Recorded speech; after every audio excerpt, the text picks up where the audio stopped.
जय हिंद दोस्तों, आप सब कैसे हैं। आई होप आप लोग अच्छे होंगे, मस्त होंगे और पढ़ाई ज़बरदस्त तरीके से कर रहे होंगे।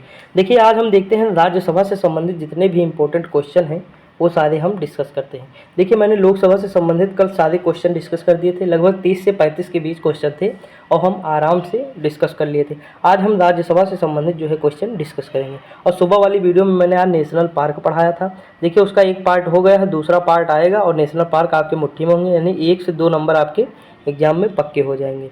तो देखिए, शुरुआत करते हैं। इसमें पहला क्वेश्चन लिखा है कि वर्तमान में राज्यसभा सदस्यों की संख्या कितनी है। तो देखिए, इसकी संख्या है 245। कितनी है? 245 है, भूलिएगा नहीं। अगला क्वेश्चन है कि राज्यसभा के प्रत्येक राज्य के प्रतिनिधियों का चुनाव कौन करता है। तो देखिए, चुनाव करेंगे विधानसभा के निर्वाचित सदस्य। ठीक, ये चीज़ याद रखिएगा कि विधानसभा के निर्वाचित जो सदस्य होते हैं वो राज्यसभा के प्रत्येक सदस्य के प्रतिनिधियों का चुनाव करते हैं। आगे बढ़ते हैं। अगला क्वेश्चन है कि राज्यसभा में राज्यों का प्रतिनिधित्व किस पर निर्भर करता है। तो ये राज्य की जनसंख्या पर करता है। जैसे मैंने कल बताया था कि लोकसभा में भी यही चीज़ लागू होता है और इसी के लिए परसीमन आयोग बनता है। परसीमन आयोग क्या करता है कि जनसंख्या के हिसाब से वो तय करता है कि कहाँ पे सांसद कितने होंगे, कहाँ पे विधायक कितने होंगे, तो उस हिसाब से जो है सीटें जो है आवंटित की जाती हैं। ठीक, तो ये चीज़ भूलिएगा नहीं। और देखिए, राज्यसभा को कहते हैं अपर हाउस। क्या कहते हैं? अपर हाउस या उच्च सदन कहते हैं राज्यसभा को। और ये अनुभवी लोग बैठते हैं, यानी यहाँ पे बूढ़े बुजुर्ग लोग बैठते हैं जो अनुभवी होते हैं, इसीलिए इसे क्या मतलब बुजुर्गों का सदन कह सकते हैं। इसलिए मैंने जो है जब अनुसूची 4 मैंने कहा था तो मैंने कहा था 4 से मतलब चौथा यानी चौथी अनुसूची जो है उसका मतलब मैंने क्या बताया था कि चौथा। और चौथा किसका होगा? बूढ़े बुजुर्गों का होगा। और बूढ़ा बुजुर्ग सदन कौन सा है? तो राज्यसभा है। यहाँ पे अनुभवी लोग बैठते हैं। तो इस तरह मैंने जो है अनुसूची याद कराई थी। जो लोग ना देखे होंगे तो जाके जरूर देखिएगा। अगला है कि राज्यसभा में किस राज्य के प्रतिनिधियों की संख्या सर्वाधिक है। तो भाई सीधी सी बात है, जहाँ की जनसंख्या सबसे अधिक होगी वहाँ पे लोकसभा और राज्यसभा में सीटें सबसे अधिक होंगी। देखिए, यूपी का तो आप कतई भूलिएगा नहीं। ठीक, इसकी ट्रिक मैंने बताई थी। यूपी के लोगों को क्या पसंद है? 80 लस्सी। लस्सी से क्या हो जाएगा? 80। यानी लोकसभा की सीटें कितनी? 80। अब तो रट गया होगा, इतनी बार बताया हूँ। और देखिए, राज्यसभा में क्या है? राज्यसभा के लोग बूढ़े बुजुर्ग हैं तो उनको चाहिए चाय, तो उनको टी चाहिए। क्या चाहिए? एक टी तो 30, एक टी 31, यानी एक टी यानी 31। ठीक, तो इस तरह हम रिलेट कर सकते हैं, यानी 31 और 80 हो जाएगा। अगला है राज्यसभा सदस्यों का कार्यकाल कितना होता है। तो देखिए, राज्यसभा के सदस्यों का कार्यकाल 5 वर्ष होता है। लोकसभा के सदस्यों का कार्यकाल राज्यसभा के सदस्यों का कार्यकाल 6 वर्ष होता है। और लोकसभा के देखिए, दिमाग से हट गया। देखिए, फिर से देखिए, इसमें है राज्यसभा के सदस्यों का कार्यकाल कितना होता है, तो 6 वर्ष होता है। ठीक, और लोकसभा के सदस्यों का कार्यकाल कितना होता है, तो 5 वर्ष होता है। ये चीज़ भूलिएगा नहीं। और राज्यसभा को क्या कहते हैं, तो राज्यसभा में जो है राज्यसभा का जो विघटन है वो नहीं होता, यानी राज्यसभा को हम कभी भंग नहीं कर सकते, जबकि लोकसभा 5 वर्ष के बाद भंग होती रहती है। ठीक, इसका 5 वर्ष के बाद चुनाव होता रहता है। अगला है क्वेश्चन कि राज्यसभा का सदस्य बनने के लिए न्यूनतम आयु कितनी होनी चाहिए, तो 30 वर्ष। कितनी होनी चाहिए? 30 वर्ष। और लोकसभा का सदस्य बनने के लिए कितनी होनी चाहिए, तो 25 वर्ष। विधान सभा का होने के लिए कितनी वर्ष? 25 वर्ष। और विधान परिषद का तो 30 वर्ष। देखिए, विधान परिषद और राज्यसभा दोनों का 30 वर्ष। लोकसभा विधान परिषद 25 वर्ष। ठीक, और विधान परिषद कितने राज्यों में है, तो 6 राज्यों में। इसकी ट्रिक क्या थी? यूपी में तेल बिका। विधान परिषद 6 राज्यों में है, बिका। ठीक, अब देखिए, यूपी से यूपी हो ही गया, में से महाराष्ट्र हो गया, तेल से तेलंगाना हो गया, बी से बिहार हो गया, क से कर्नाटक हो गया, और लास्ट में जो आ बचता है बिका, तो ये आंध्र प्रदेश हो गया। ठीक है, देखिए, तेलंगाना आंध्र प्रदेश, यानी आंध्र प्रदेश से तेलंगाना अलग हुआ, तो ये जो है इसकी ट्रिक हो जाएगी। ठीक, याद रखिएगा 6 राज्यों में है विधान परिषद। अगला है कि राज्यसभा का सदस्य बनने के लिए न्यूनतम आयु, तो 30 वर्ष मैंने बताया ही है। अगला है किस सदन को भंग नहीं किया जा सकता।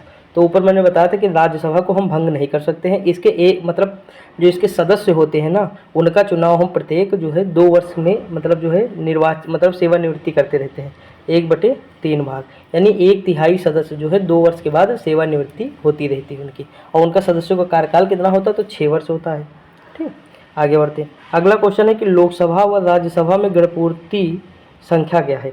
तो देखिए, ये 1/10 है, यानी कुल सदस्य संख्या का कितना है, 1/10।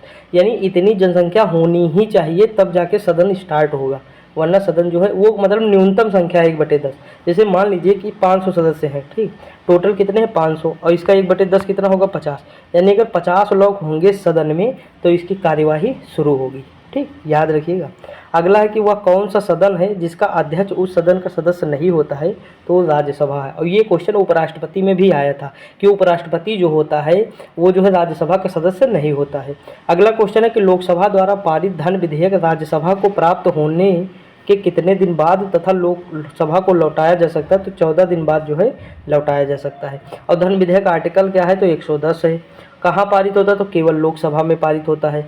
अगला है कि राज्यसभा एक सदन है क्यों, एक स्थायी सदन है क्यों, तो देखिए ये कभी भी भंग नहीं होता है, इसीलिए है क्योंकि ये कभी भंग नहीं होता है और इसके एक सदस्य प्रत्येक 2 वर्ष के बाद सेवानिवृत्ति हो जाते हैं। अगला है कि राज्यसभा के सदस्यों को नामित करने का अधिकार किसको है, तो राष्ट्रपति को है। राज्यसभा के जो सदस्य नामित होते हैं उनका अधिकार किसे है, तो राष्ट्रपति को है। अगला है कि राज्यसभा की प्रथम महिला सचिव कौन थी, तो BS रमा देवी थी। कौन थी, BS रमा देवी थी। क्वेश्चन इंपॉर्टेंट है, भूलिएगा नहीं। देखिए प्रथम वाले याद रखिएगा। अगला है कि राज्यसभा का पहली बार गठन कब हुआ, तो 3 अप्रैल 1952 को हुआ। अगला क्वेश्चन है कि राज्यसभा की प्रथम बैठक कब हुई, तो ये 13 मई 1952 को हुई। अगला क्वेश्चन है कि भारत में किस स्वीकृति के बिना कोई भी सरकारी खर्चा नहीं किया जा सकता है, तो संसद के बिना जो है कोई भी सरकारी खर्चा नहीं किया जा सकता है। ठीक। अगला क्वेश्चन है कि राज्यसभा के सभापति की अनुपस्थिति में राज्यसभा का संचालन कौन करता है, तो देखिए उपसभापति करता है। कौन करता है, उपसभापति करता है। अगला है कि राज्यसभा के द्विवार्षिक चुनाव की अधिसूचना कौन जारी करता है, तो निर्वाचन आयोग जारी करेगा। कौन करेगा, निर्वाचन आयोग। अगला है कि केंद्रीय संसद राष्ट्रहित में राज्य सूची के विषयों पर कानून कब बनाती है, तो राज्यसभा में उपस्थित सदस्यों के 2/3 बहुमत पर बनाती है। यानी इतने बहुमत अगर होंगे तो वो जो है राष्ट्रहित में राज्य सूची के विषय पर कानून बना सकती है। ठीक, कौन, संसद। अगला है कि राज्यसभा की 2 बैठकों के मध्य समयांतराल कितना होता है, तो देखिए अधिकतम 6 माह, और 1 साल में 2 बैठक होना अनिवार्य है। तो देखिए 6 माह की 2 बैठक हो जाएंगी, नहीं 12 माह होता है, 1 वर्ष में 12 माह, तो 6 अधिकतम 6, तो 2 बैठक होंगी। अगला है किन राज्यों के राज्यसभा में प्रतिनिधित्व नहीं है, तो देखिए अंडमान निकोबार, चंडीगढ़, दादर नगर हवेली एवं दमनदीप एक ही हैं। अगला है लक्षद्वीप। ठीक, तो ये चीज़ याद रखिएगा। अगला क्वेश्चन है राज्यसभा के प्रति उत्तरदायी कौन नहीं होता है, तो देखिए मंत्रिपरिषद जो है मतलब राज्यसभा के प्रति उत्तरदायी नहीं होती है।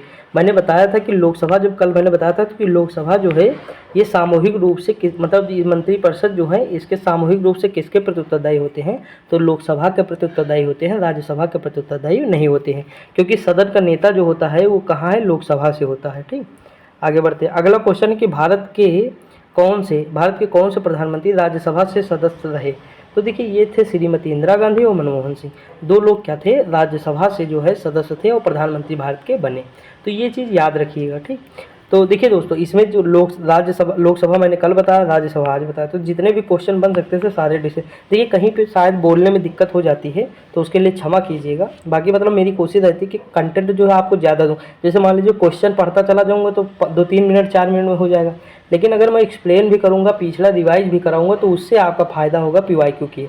वरना पिछला मतलब बिना कुछ बताए ऐसे ही करता जाओ, तो ऐसे तो यूट्यूब पे बहुत सारे लोग हैं जो बुक उठाते हैं और क्वेश्चन कराते रहते हैं, तो उससे फ़ायदा ही क्या है। जब तक हम एडिशनल जानकारी ना दें तो फ़ायदा कोई नहीं है। ठीक, तो देखिए दोस्तों आज के लिए इतना ही था। पढ़ते रहिए, मस्त रहिए, खुश रहिए, एंजॉय करते रहिए। मिलते हैं हम किसी अगली वीडियो में, तब तक के लिए जय हिंद।